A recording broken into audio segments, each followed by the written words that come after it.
at the moment. This attempt at synergy is the word, the buzzword.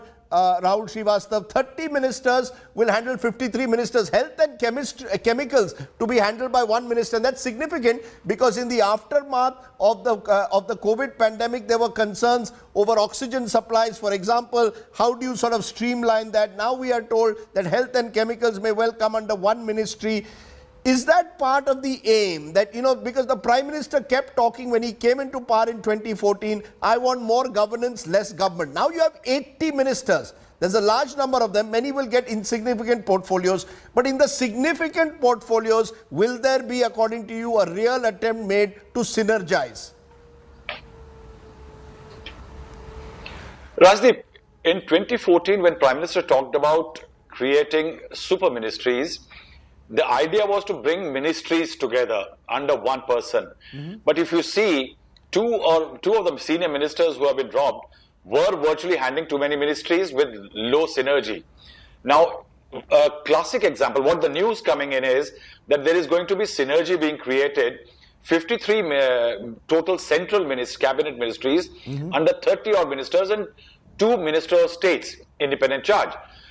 One clear indication came yesterday through a notification under which the Department of Public Enterprises was sent from the heavy industries to the Finance Ministry. Now, there is a very interesting element to it, Rajdeep. Any public sector entity disinvestment is handled by something, say, the Department of Investment and Public Asset Management, that is DIPAM. But that PSU is under the heavy industries.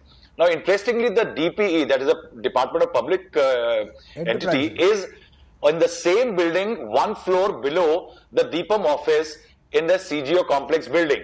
But eventually, they are under 2 different ministries. They all go to the Finance Ministry for it.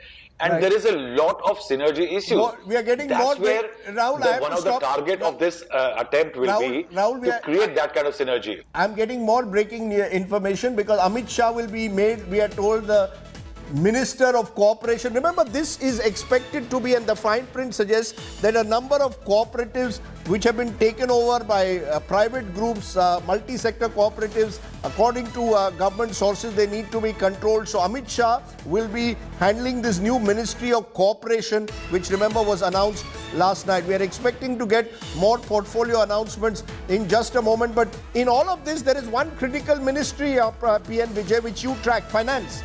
The health minister has gone. What happens to finance? Now, as of now, we were told the big 4 won't be touched. Rajnath continues as defense, Jai Shankar as external affairs minister, Nirmala Sitharaman would continue as finance, and Amit Shah's home. Do you believe that if the economy is critical, if health is seen as a question mark after a change in guard, finance, does Nirmala Sitharaman's team need boosting? Does she need support with specific key ministers supporting her this time? I think she does.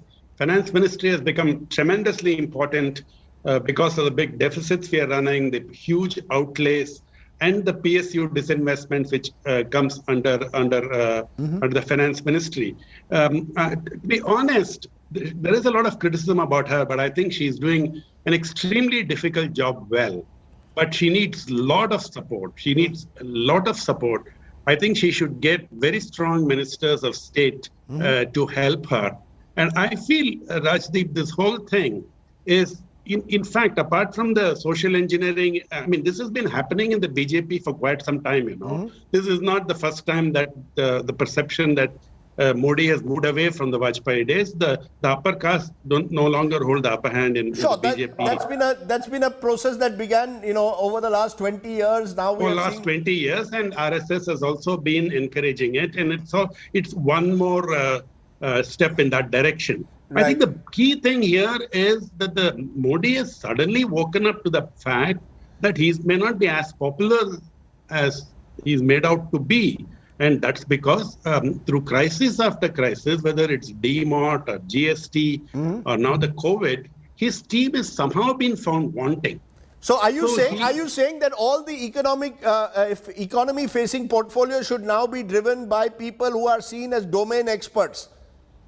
I feel so, because it's become a bit too complicated, Okay. Look at the problems Ravi Shankar Prasad has been handling. Frankly, I don't think he has the wherewithal to take on the Facebooks and the Twitters. And He no and longer all has sort that. of His sort of fight conflict with Twitter in particular seems to have meant pressing the self-destruct I'm sure button. all these things went on in the PM's mind. Sure, but you've got I mean, also. when you one side you're building bridges with Americans and taking the help of the Americans in every time, Sure. and you're at loggerhead with every American multinational. Well, that might have set him thinking. But you've got also Manisha Priyam. Interestingly, you had in Sushil Modi, for example, Rajya Sabha MP from Bihar, former Deputy Chief Minister, has been Finance Minister of Bihar for years, headed the GST committee, nowhere to be seen. So you also sometimes wonder whether old vendettas are playing out, because Sushil Modi was seen to be close to Nitish Kumar, close to Advani ji. Do you also believe somewhere that the past is not entirely forgotten? All this focus on new faces, but there could have been a few more experienced hands as well. So the power is really, on the one hand, concentrated. If you see, the key ministries have not been changed. Any of this non-performance aspect that we talk about, whether it's Ravi Shankar Prasad or Harsh Vardhan, I doubt whether they were acting out of sync with the all-powerful PMO when they acted as ministers. So the responsibility lay with the PMO, but in our system, it's ultimately the Prime Minister who leads the cabinet. But I'm asking a few more questions. Where is the talent? I think one of the important principles has been electioneering, electioneering, and electioneering. Narayan Rane, you spoke out early in the evening, the kind of track record he had. Now let me give you the example of a lady candidate who's become a minister, Annapurna Devi. Now she was the visible face of the RJD, very close to Mr. Lalu Prasad Yadav, first time in the Lok Sabha. Now what kind of experience would she bring to any of the critical ministries? So I would say that the core will continue to be extremely powerful. What has to be seen is Okay, that we have Mr. big Modi's news, big news. I have lessons to stop in you.